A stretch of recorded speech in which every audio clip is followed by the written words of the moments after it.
India continues to remain concerned over the situation in Ukraine.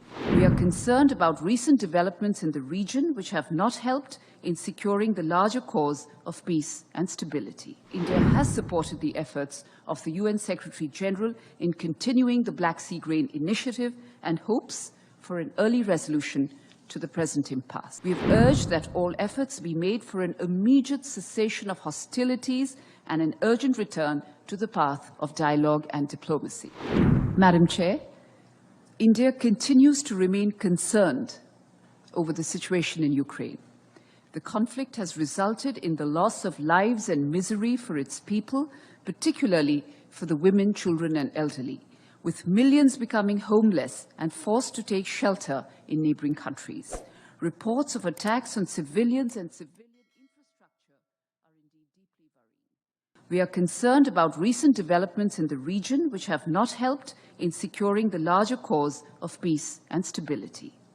I will add here that India has supported the efforts of the UN Secretary-General in continuing the Black Sea Grain Initiative and hopes for an early resolution to the present impasse.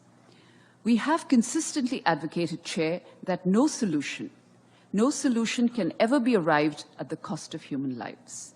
Escalation of hostilities and violence is in no one's interest. We have urged that all efforts be made for an immediate cessation of hostilities and an urgent return to the path of dialogue and diplomacy.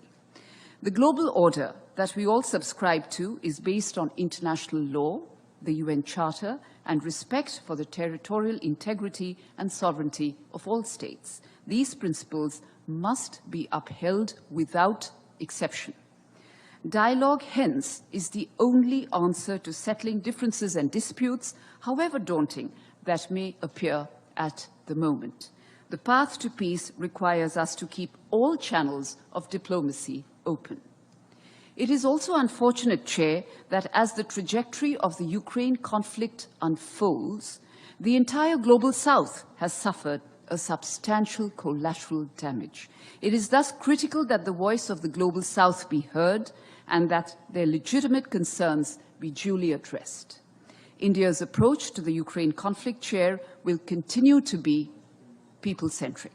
We are providing both humanitarian assistance to Ukraine and economic support to some of our neighbors in the global South under economic distress, even as they stare at the escalating cost of food, fuel, and fertilizers, which has been a consequential fallout of the ongoing conflict. In light of my Prime Minister's repeated engagements with both sides, it is essential to emphasize that we firmly believe that this is not an era of war. It is with this understanding and spirit that India actively participates in this debate.